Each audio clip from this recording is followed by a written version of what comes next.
Shalom.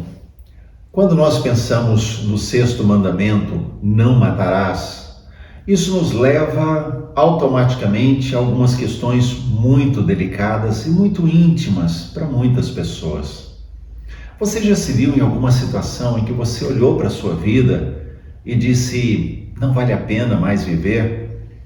Talvez você tenha olhado para o horizonte, para frente, e tenha dito para si mesmo ou pensado lá no fundo, no seu coração, tenha sentido, não vale a pena continuar, não vou chegar a lugar nenhum, não há propósito na minha vida.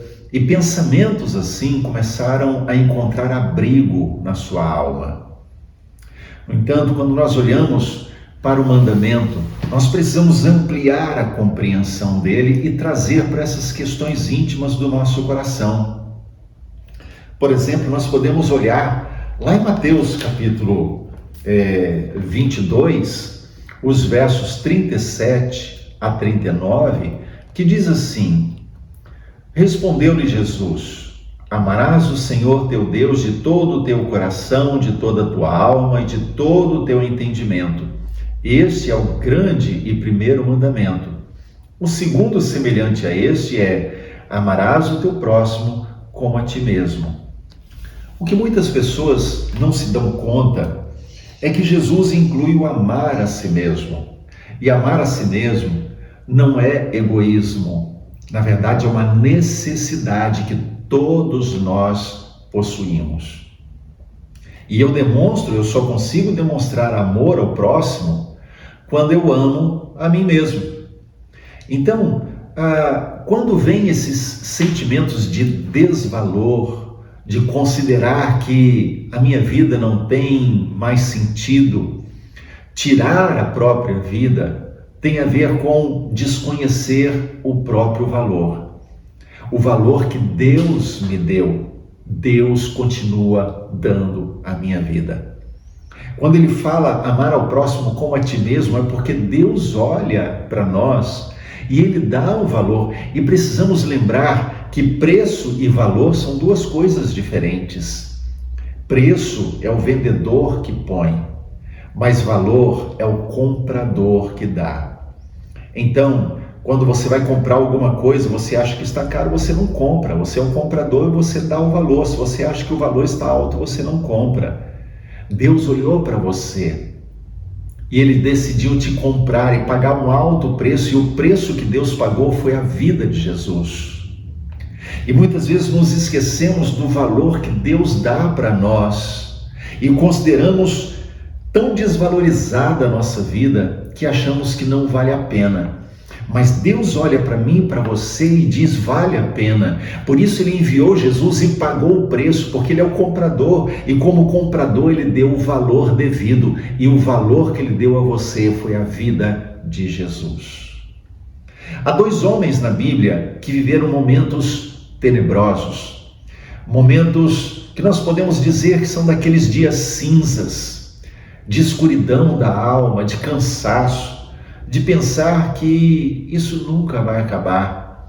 Eu vejo, por exemplo, o profeta Elias, que ele não conseguia enxergar aquilo que Deus estava fazendo, e depois de ser ameaçado por Jezabel de morte, ele foge, e então ele entra numa caverna, ele acha que já não vale mais a pena viver. Ele diz para Deus, eu prefiro morrer do que viver. Só que Deus fala para Elias assim, Elias, sai daí, volta pelo caminho que você trilhou.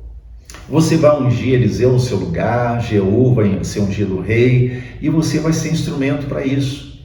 E Elias volta pelo mesmo caminho, decide obedecer a Deus, ao invés de ir no caminho da escuridão. Ele volta para a luz em Deus, e então ele vai discipular Eliseu. Ele vai ser um profeta de Deus ainda na sua geração durante vários anos.